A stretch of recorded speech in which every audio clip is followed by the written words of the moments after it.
Brooklyn morning, third day of fall. Not coffee today, it's lemon tea.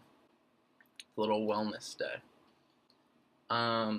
So I want to do just this concept idea I had of just 3 questions in the morning that are just bouncing around in my head. No real theme, just kind of like things I'm interested in learning more about, maybe finding cool research on, or just random. So I'll just go through them. Right, look, man, all right, hold up, calm down. I'm trying to hook you up, man. I'm on your side, man. So the first one is, this one's pretty simple. I was curious just for cassette tapes, how does the sound get captured on it? Because I know like a CD-ROM is like a laser, and a record is actually scratching vinyl, but I don't know about cassette tapes. Whatever you do, don't fall asleep.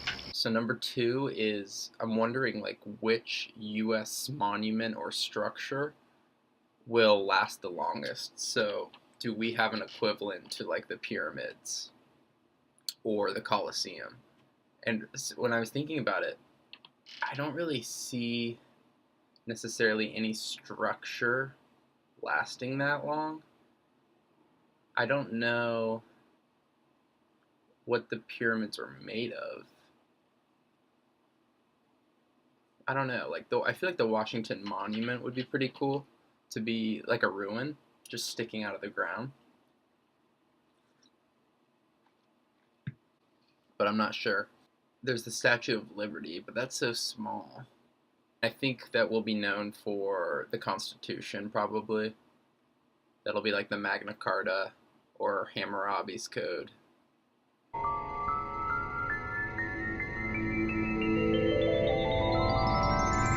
How fragile is the internet? So how many nodes make up the entire internet, and what would have to happen for that to go down? I've heard a lot about like solar flares threatening the electric grid, basically. So I feel like if you take down the electrical grid, you take down the internet, obviously. But what else? Like, what's another threat to the internet, like existentially, besides just hacking? Obviously, everyone knows about that. But like the entire internet coming down, what would have to happen?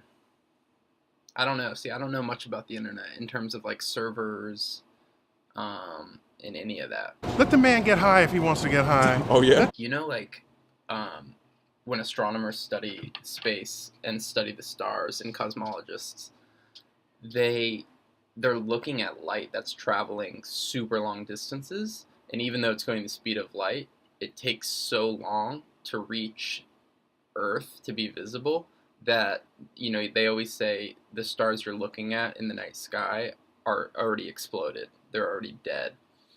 So I was wondering if we've ever recorded, or how often do we record new stars coming online.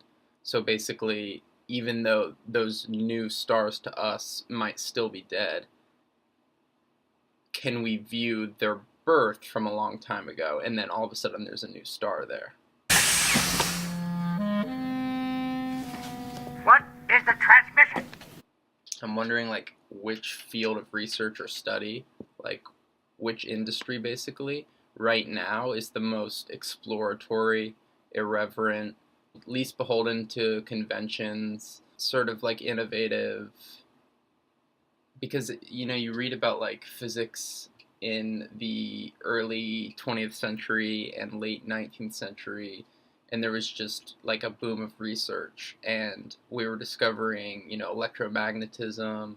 Einstein was working on general relativity, and then the whole Feynman crew, and World War II and Los Alamos, splitting the atom. So that was like a huge moment for physics, and now, you know, things have kind of shifted in that industry and become more focused on, I guess it's quantum mechanics, but even that was like in the 60s and after. But yeah, so what other industries right now are experiencing like their rising action, heading to the climax of innovation, where there's a lot of room to grow. People are making a lot of discoveries really quickly. I don't know, like what it would be.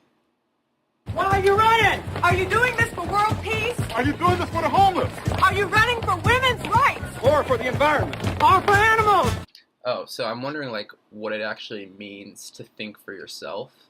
Like, because you always hear that as advice, like, make sure you think for yourself, form your own opinions. But what does that actually mean, given that we're so much influenced by, our environment, our peers, the things we read, just content all around us all the time. We're getting all of this input data that's influencing ultimately what arises as thoughts and then as beliefs.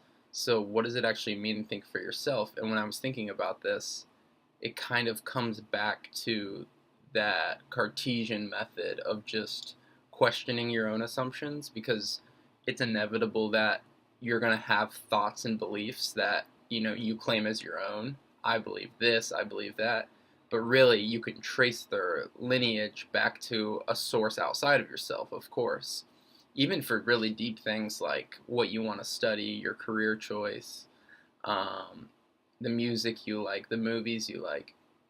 A lot of these things, when you think about it, trace back to something that you just saw and thought was cool because, your older brother or someone you liked that thing too. So I guess it comes back to that Cartesian method of just evaluating and saying, how did I come to believe this? And can it stand on its own two legs? If Y person didn't believe this, would I still think it was valid? If I hadn't heard about this in this context, would I still think it's valid? But a really important switch is the opposite. For something you think is untrue, especially like politically, flip it and say, if I hadn't heard this person I tend to dislike say it, would I hate it? Or does it actually have rationality baked into it that I'm letting my bias against a certain person or context influence? So yeah, like what does it actually mean to think for yourself, and how to do that more often? 5, 6, 7, 8. Oh, this one's kind of silly. I was just wondering in other languages what days of the weeks are called and how they translate, if they're all translated back to the same origin, because I think like Monday, Tuesday, Wednesday, Thursday, Friday, Saturday, and Sunday are all tied to Roman gods. I know the months are maybe in Mandarin, or Japanese, or